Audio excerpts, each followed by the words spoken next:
It's Brian with GreyWolf Towers again. So today's video is going to be on an unboxing of this little device here. This is actually part of a bigger device. So this is the HT03XL battery replacement. This is for HP laptops, very specific range of HP 15 models, and I'll put the specific one this is going to in the title of the description. But essentially I got this because, well, my son had been asking for a computer. I had a spare i3 8th gen laptop laying around and I gave it to him, and then the battery died really quick on him to where it was not holding a charge for very long.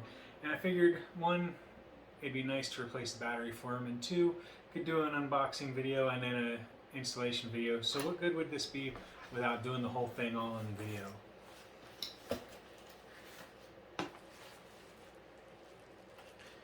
So the battery costs roughly $30. I think it was like $26 or $27.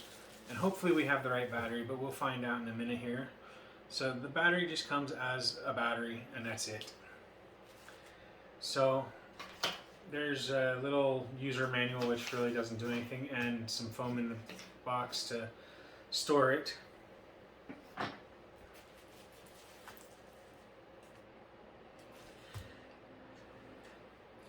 We'll need our tools, and of course we'll need the laptop.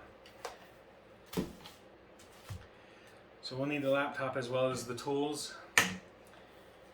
This laptop is used, and it has been heavily used to the point that it has lost one of the 2 feet on the bottom, which is where we're going to be going for this.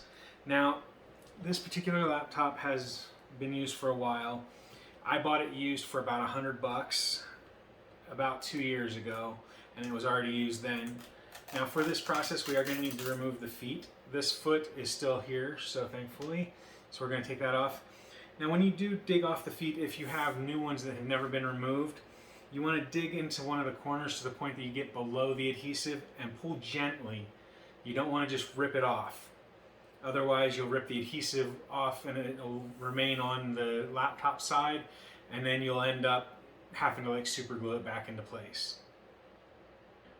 So in order to avoid having to super glue or buy new feet, which I haven't been able to find the correct feet on Amazon, just be careful with it. So we are going to need a Phillips head screwdriver, so I'm going to use the Minnow toolkit that I've done an unboxing video of. There are 4 underneath the back foot, 3 that are visible with, or 4 with the, it'll be easier if I show you here. So there's 4 under the back foot, 3 under the front foot, 3 in the main part here, and then 1 in the front center. Now, if I remember correctly, this one here is the one that holds the CD drive in place, and we'll have to remove the screws and then the CD drive, and then we can remove the back plate. And so let's go ahead and do that. I apologize for the angle not being the best, but the video should still be legible. You should still be able to see everything that's needed.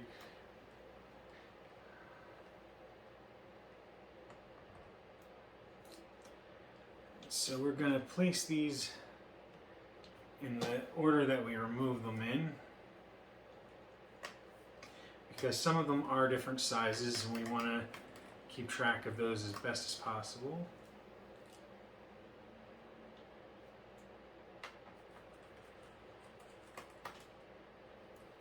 If you have a magnetic mat of some kind, might be more helpful to use that. I don't have one, so I'm not able to use one, but we use what we got, and what I have is a table.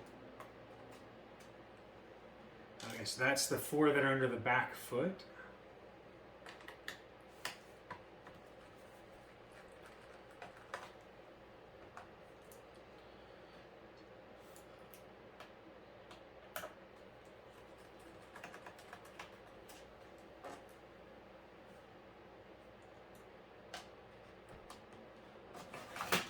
I was correct, the centermost screw is the one that does the CD drive or DVD drive.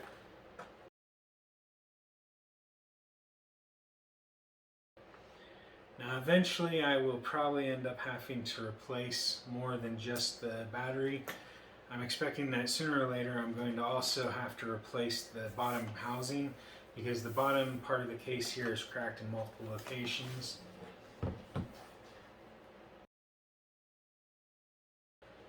Let's see. I'm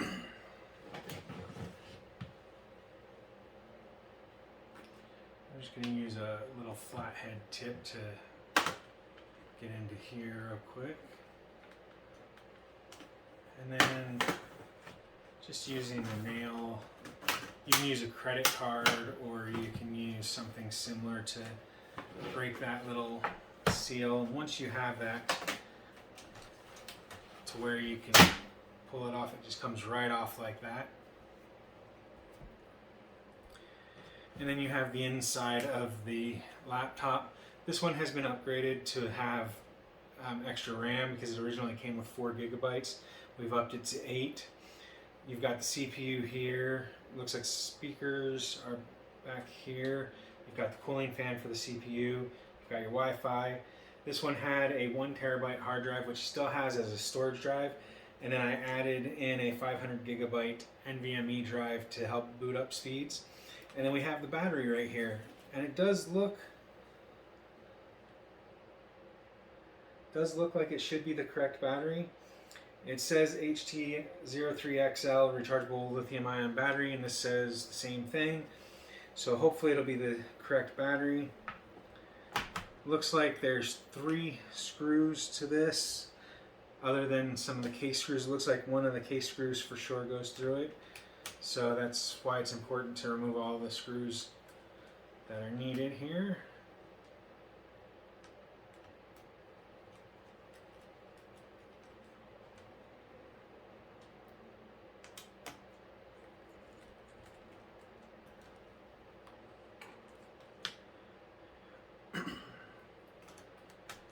Alright, and then the battery just kind of pops out, so it's not difficult. And then we kind of just angle it down in for it to go back into place.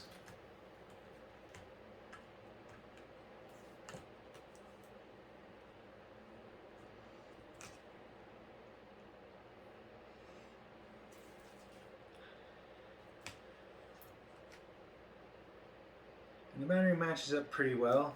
It looks like it has all the correct holes and everything.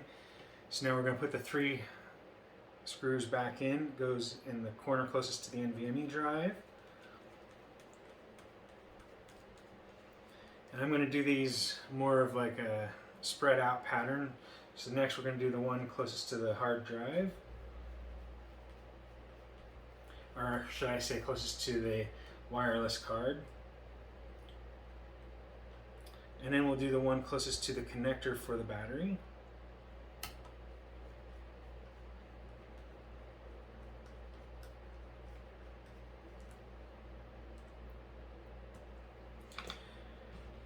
And so that is the installation of our battery. So now we'll be able to check it out, see if it runs. First we got to put the back cover back on.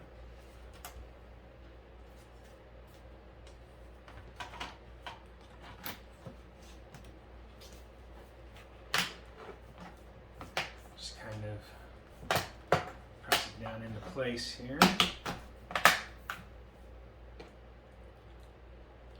Then I'm going to do the front screws and then the rear screws to get it to where it's going to be ready for the CD drive or DVD drive to be put back in. In this case it is a DVD burner.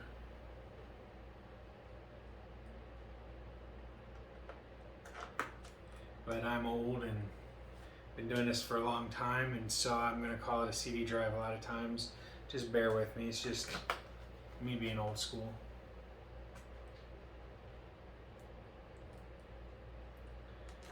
So at this point I would be finishing this last screw for the front, and then I'd be putting the front foot back on to cover the screws, but again I don't have that specific foot, so instead we're just going to skip to the next step.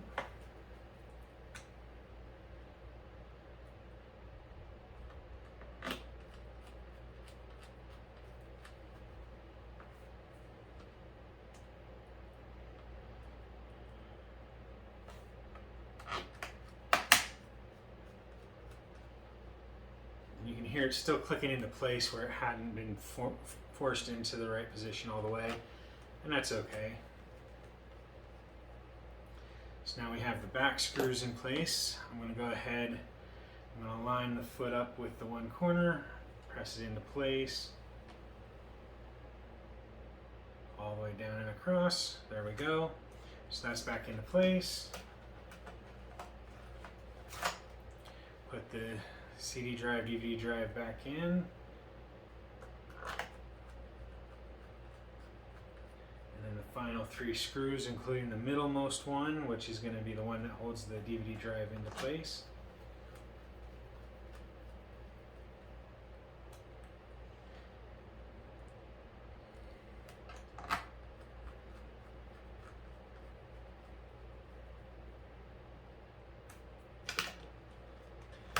There we go.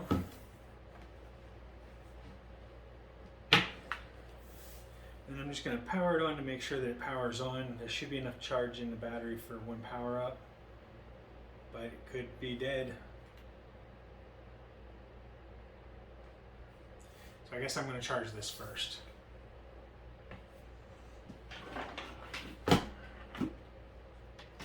Fortunately, I have a charger cable here.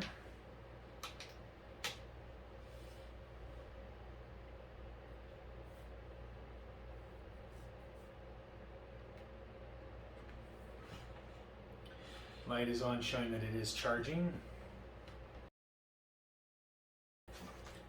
And so apparently the battery was dead. It is now charged enough that it's lit up the screen and is now powering the laptop. So I'm going to let it charge for an hour or two to let it fully charge. But that is the process that you go through for replacing the battery. I do hope that this video helped you to save the life of your HP laptop. If it did, make sure that you hit the like button down below. If you haven't already, hit the subscribe button that should be in this general area here, and that way you can keep up to date on our new videos in our community section. And as always, if you have any questions about myself, the product, or the channel, you can leave those down below in the comments section or on Twitter @TowersGrey. So thank you for watching, everyone. I hope you have a wonderful day. Bye for now.